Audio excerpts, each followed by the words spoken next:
Hey everybody, welcome to today's moment of clarity. There's new evidence that the U.S. government's attempts to draw Venezuela into our hegemonic death grasp is failing more every day. And it's kind of wonderful to see. You know, it's not often I get to come to you with good news, but this is good news. And I'll get into the evidence, the new evidence that all,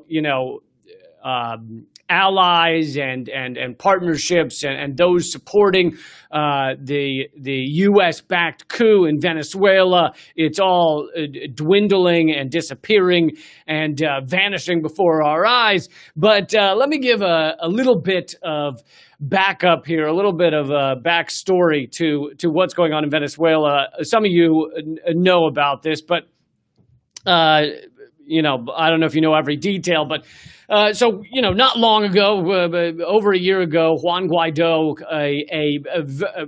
basically a nobody in Venezuela, declared himself the president without ever receiving a vote to be president in Venezuela. And if you've never seen a photo or a video, Juan Guaido is basically like, imagine every frat boy douchebag you've ever seen, and you just like from a distance, even without a word coming out of their face, you're just like, oh, fuck that guy. Just like from a distance, you knew, fuck that guy. That's Juan Guaido. He's the Venezuelan version of that.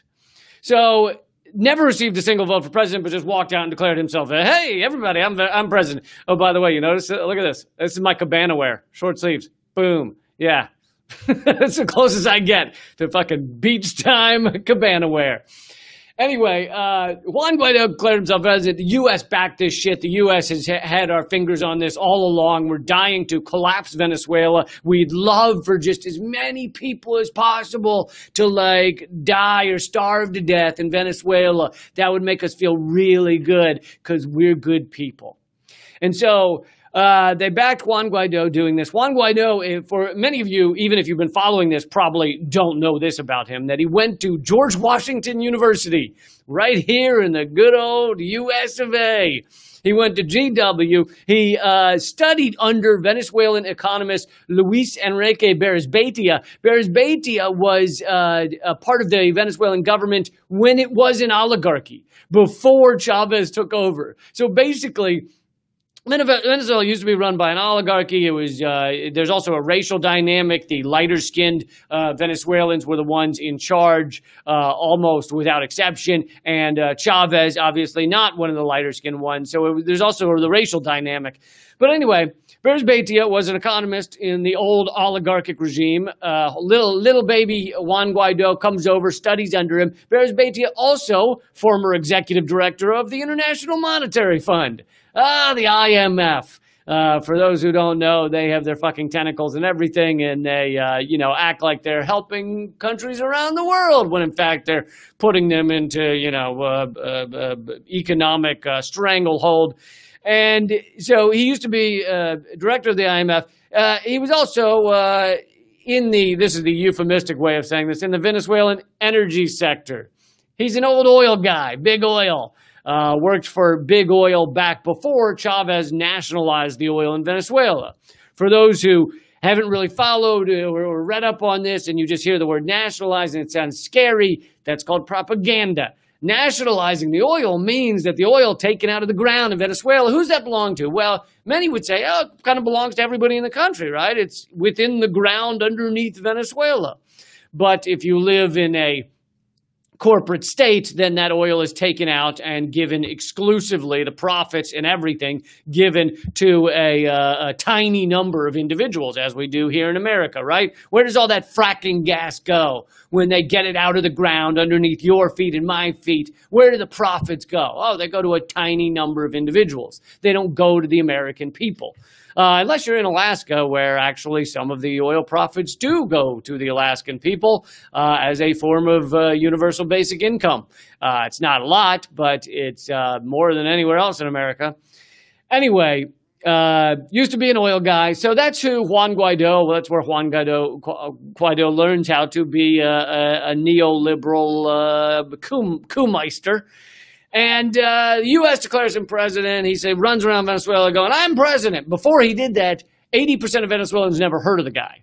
I mean, imagine someone in the U.S. declares himself president. 80% of the country's never heard the guy's name. Runs around declaring himself president. More recently, in this year, Juan Guaido went on an international tour to try and drum up support that was funded by the U.S. And he went around trying to say, hey, help me overthrow Maduro in Venezuela. He was at the State of the Union. Remember that? Donald Trump goes, the president of Venezuela is standing right over there. And they point the camera at him. And Nancy Pelosi, the only time in the entire fucking speech, Nancy Pelosi stood up and clapped, jumped out of her seat and said, yes, Juan Guaido, the new president of Venezuela. That shows how much these two fucking corporate parties agree on tearing the world apart, on destroying nations that are not ours. We do not own these countries, okay? For those of you who were a little shady on whether America gets to own other countries, no. Latin America is not ours to fuck with whenever we see fit. But Nancy Pelosi jumped out of her seat. She and Trump should have just hugged and made out right then, just like, oh, we both want to destroy Venezuela. Let's make out on that. So goes on this tour, comes back to Venezuela. There's video of him returning to Venezuela after this please invade us tour. That's what it is, right? It's a guy from Venezuela saying, please come invade us. United States, please come into our country and basically take us over and make me your puppet president. So he comes back and he's booed out of the Caracas airport. There's a video of him. There's people just booing and hissing at him. Because he doesn't have the support of the Venezuelan people. So, and more recently, just a few months ago, they tried again to create a coup in Venezuela, this time by a hilariously failed invasion of Venezuela that was like 300 mercenaries. A couple of them were American, former, Green Berets or something. And it was put together by an American mercenary here in the U.S. who signed a contract with Juan Guaido. Juan Guaido's signature is seen on the contract, trying to create an invasion of Venezuela. And these guys didn't even get to the shore before they were captured by the Venezuelan Navy. They didn't even make it. Like, fishermen were like, dude, there's a motley group of fucking idiots coming in on boats. And so many people have called it the Bay of Piglets because they didn't quite reach the level of pigs. It's a Bay of Piglets. It did not go well. Not only did the Venezuelan invasion, not only do they look like idiots, Guaido looked like an idiot, but the U.S. looks like an idiot because we ostensibly supported this. Pompeo tweeted beforehand that, things are happening in Venezuela. So, the U.S. has claimed they didn't support it, but in fact, they did. They, behind closed doors, they gave the little go-ahead. But anyway, let's get to the breaking news, the more up-to-date news that for those of you who have been following this and maybe knew all of that stuff already. Initially, there was a group of 50 countries that supported Guaido as the coup president of Venezuela in order to help crush Venezuela, help collapse it into maybe a failed state the U.S. could take advantage of more easily. And it was 50 countries. Now, of course, those 50 countries are either puppet governments or governments that we somehow have an economic stranglehold over, or governments who owe us something. But whatever it is, 50 countries, some of them just legitimately despise Venezuela for various reasons, but whatever. 50 countries agreed to declare Guaido president. Now, that's still far short of the roughly 200 countries around the world. You're still not really getting above that 50% to be called the legitimate president. I mean, that wouldn't make you the legitimate president, but at least you'd have over 50% of the country supporting your coup. But anyway, it was 50 nations. Recently, on the latest announcement of the Committed to the Restoration of Democracy of Venezuela statement, we could only find the U.S. and Canada and other, by the way, Canada's involved in this shit too, Trudeau.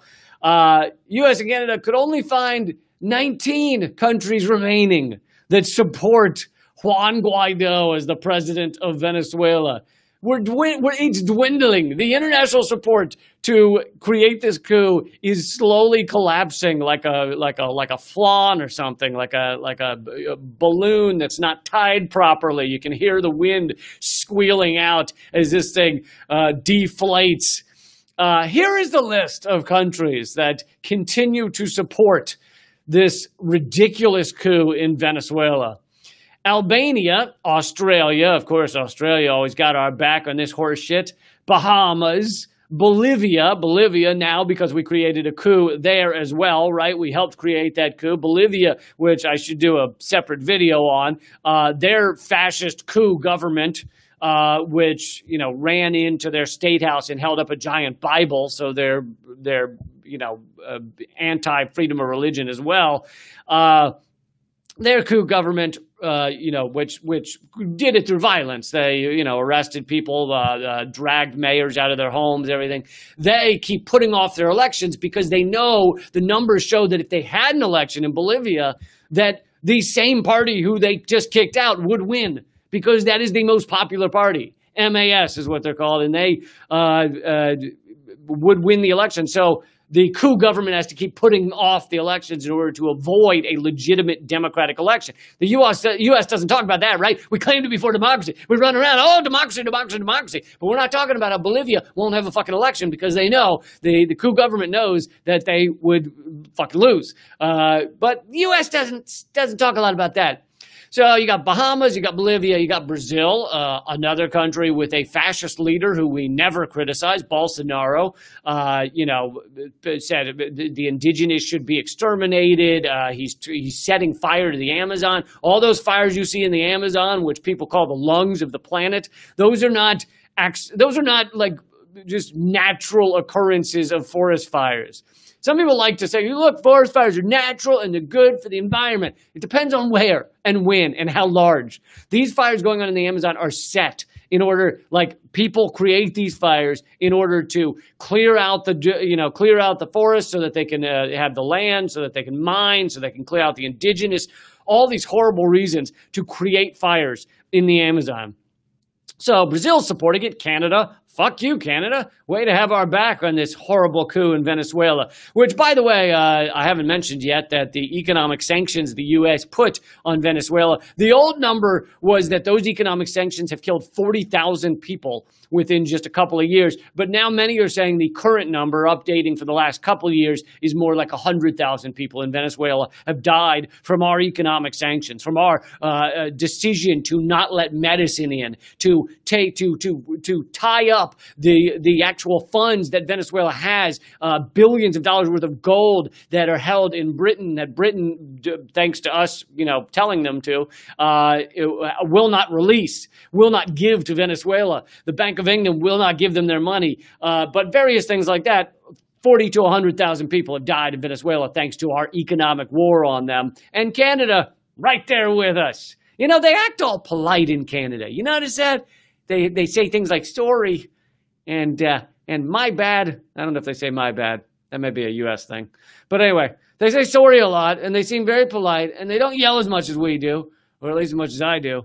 But meanwhile, behind our backs, or no, they've got our backs.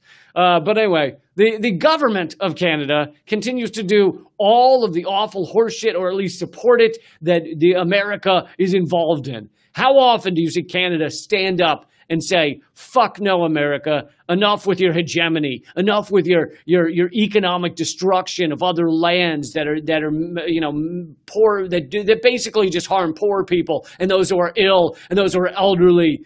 Like, fuck you, America. Where is that coming from the Canadian government? I don't mean the Canadian people. I have heard that from Canadian people.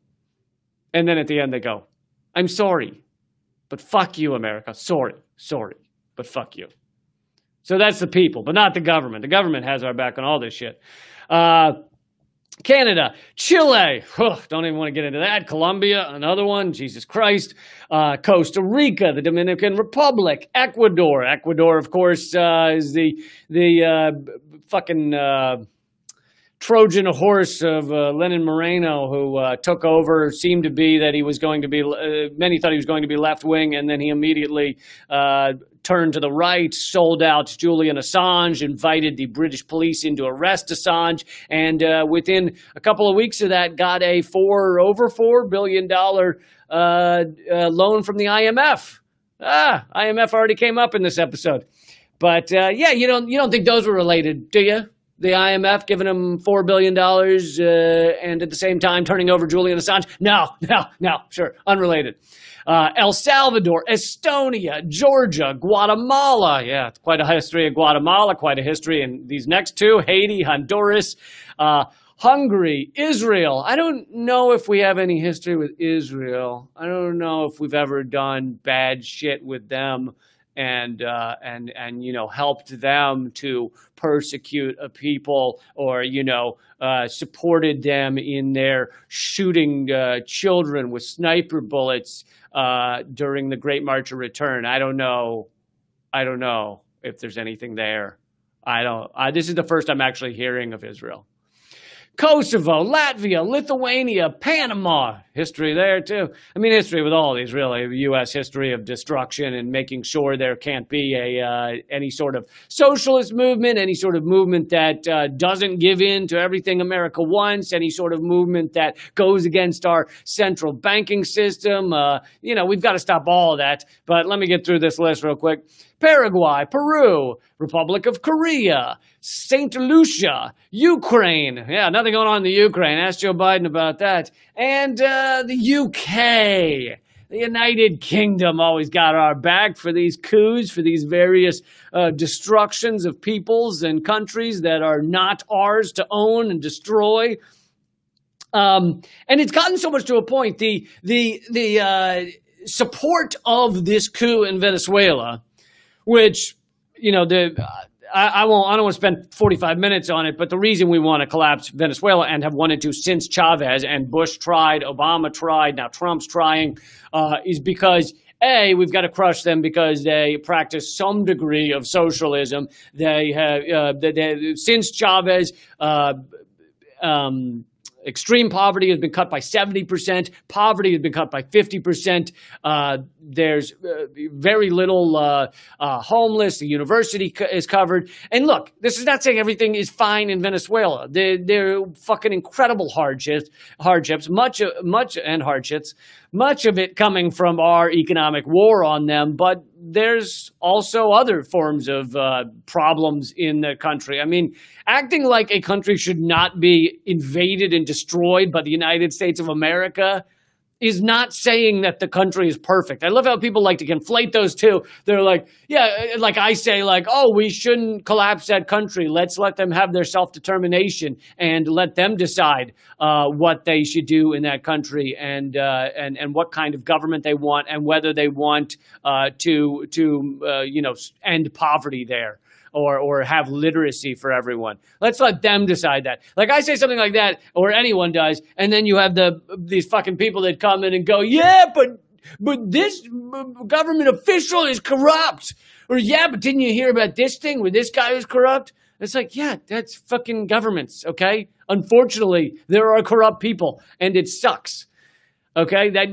Saying that we shouldn't, the United States has no right to destroy a country is not saying that everything is always perfect in that because fucking everyone's farting rainbows and fucking riding around on unicorns. Yeah, it's not. No, of course not. But the support of Venezuela has collapsed to such a point that even the Democrats, a few Democrats are questioning our cooing of Venezuela. Senator Chris Murphy, during a recent questioning of Elliott Abrams, the fucking incredible war criminal, that guy's covered in blood.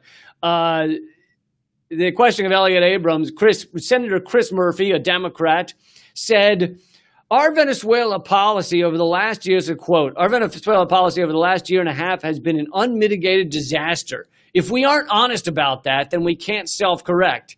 Now, here's the irony of this.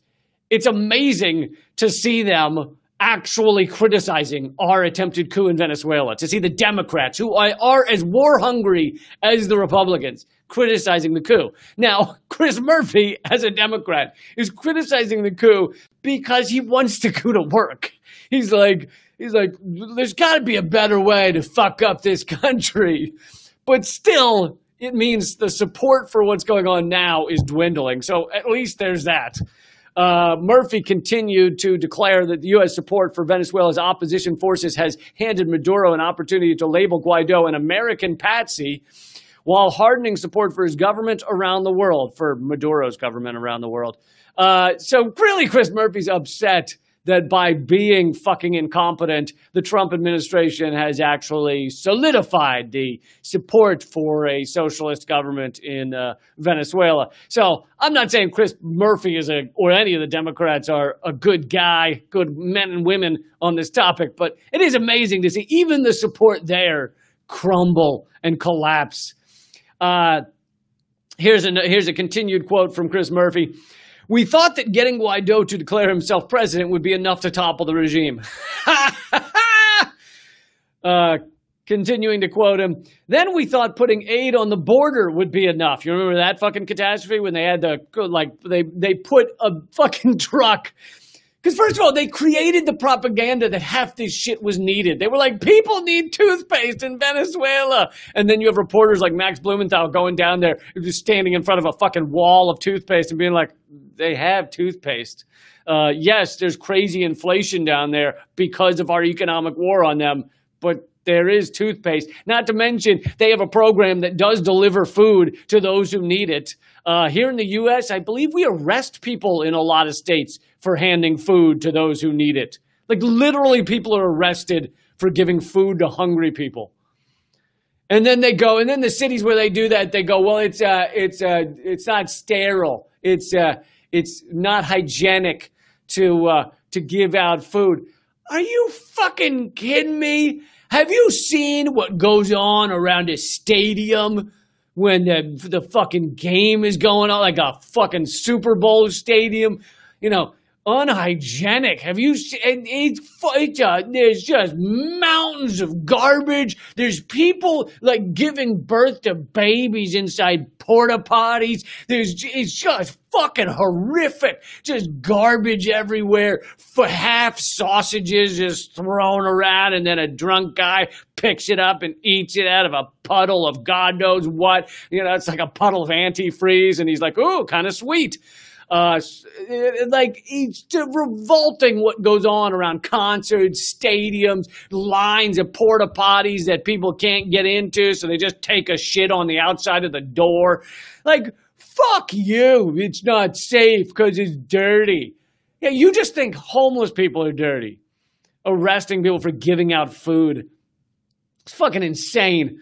But I've never heard that. I've never heard them shutting down a concert because it wasn't clean enough. Shutting down a fucking festival where people are, pooping in the salad bar. Oh, it wasn't clean enough. They don't give a shit. They only give a shit when you're giving out free food. Where the fuck was I? Oh, yeah, middle of this quote. So they tried to put aid. They created this propaganda. Oh, they need food. So they tried to put a truck of aid.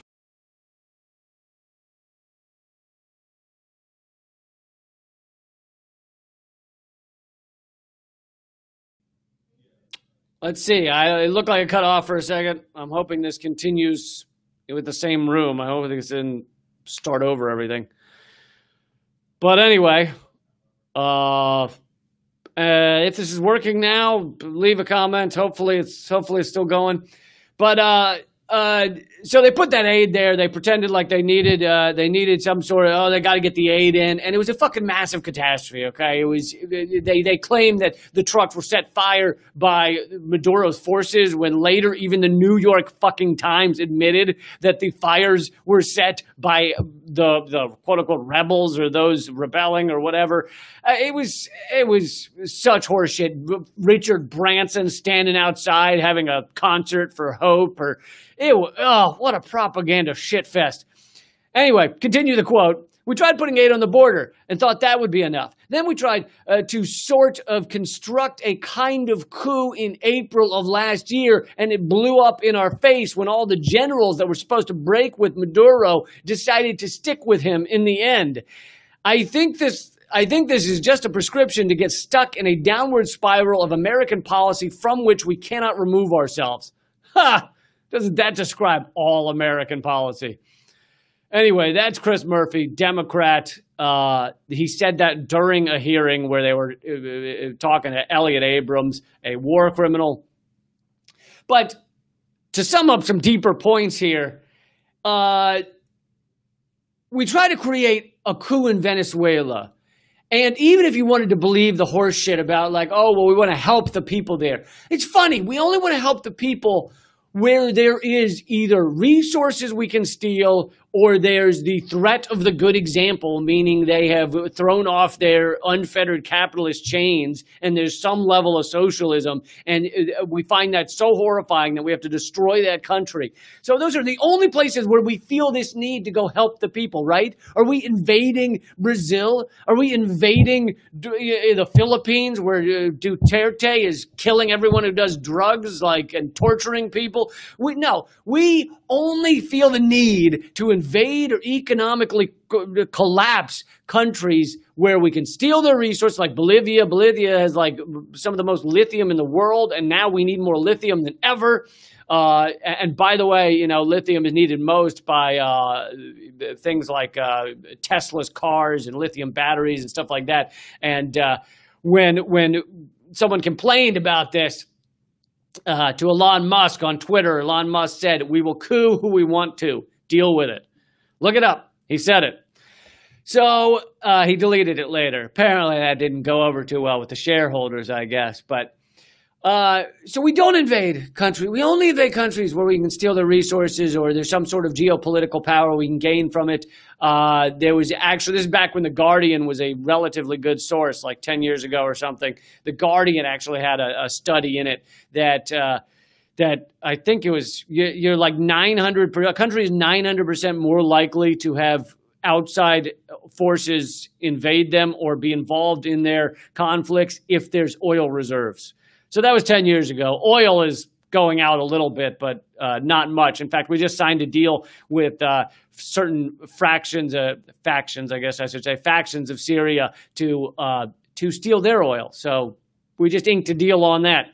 U.S. stealing oil from Syria. Didn't you know that was just over the horizon? So, but yeah, we also provide aid to 70% of dictatorships around the world. So that shows you whether America is actually standing up for democracy, standing up for freedom, standing up for actual, a genuine leadership in any of these countries, actual democracy, actually people voting and having their voices heard. We don't give a fuck about any of that. That is all horseshit propaganda. So anytime you hear, it doesn't matter if it's Fox News, CNN, NBC, ABC, CBS, NPR, I don't give a shit. Anytime you hear any of them say, we need to worry about the democracy in this country, you should know something is up, all right? And if you just keep looking, you'll find out what it is. Anytime they say, we have to go in there for democracy, there is a deeper reason, because we have never once gotten involved in a country just because we wanted to see their people vote. And in fact, in most of these countries, when we do get in, what do? We rig the vote. Like in Bolivia, they just say, hey, we're not having a vote again and again and again. And we go, who cares?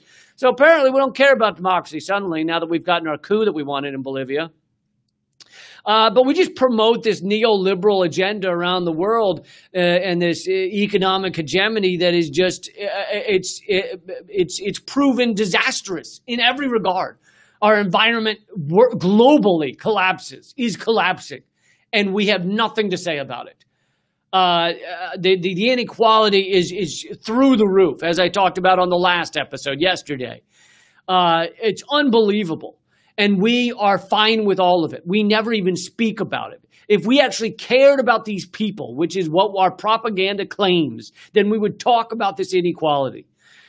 You want to know the level of inequality? And I actually did not mention this number on yesterday's Moment of Clarity. If you want to hear about inequality and Jeff Bezos and everything, that's on yesterday's Moment of Clarity. But I did not mention this number because I hadn't actually done this calculation yet. But so let's say you buy a shirt on Amazon and it's made by garment workers in Bangladesh, right? A lot of your shirts and clothing say made in Bangladesh. That garment worker, on average, makes $400 a year. That's the annual salary for a Bangladeshi garment worker. $400. They work fucking 12-hour days or more, sometimes 20-hour days. They are getting paid by the garment usually. They are slaves, like full-on near slavery in these garment factories, getting paid like a nickel for a garment or whatever. They make $400 a year. How long does it take Jeff Bezos? You bought that shirt on Amazon. It gets to you. You go, oh, my nice shirt. How long does it take Jeff Bezos to make that annual salary? That garment worker that actually made the shirt, made the thing, how long does it take Jeff Bezos to earn that amount of money? You want to guess? I'll wait while you guess. Nope. No, you're wrong. What's that one you said over there? Nope, that's wrong too. It's under a second. Under a second. Every second of every day, Jeff Bezos makes, quote unquote, earns, bullshit, but gets in his bank account the equivalent of the annual salary of a Bangladeshi garment worker. And that level of inequality is thanks in no small part due to us pushing this neoliberal death spiral around the world. So, here it is again with Venezuela. But I did come to you with some good news. The Venezuelan support system for this coup by Juan Guaido and others, the U.S.-backed coup, is down to 19 countries. Used to be 50. So at the beginning of this thing, you had 50 shithead neoliberal countries saying that Juan Guaido is the president. Down to 19. Let's watch that number keep dwindling.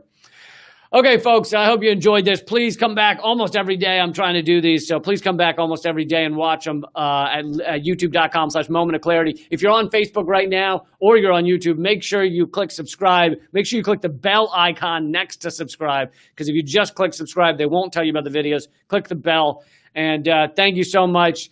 And join the email list, because that's one of the only ways I get to tell you guys about the videos. The email list you can join in America by texting the word redacted to 33777. You can join from other countries just by going to leecamp.com. Keep fighting.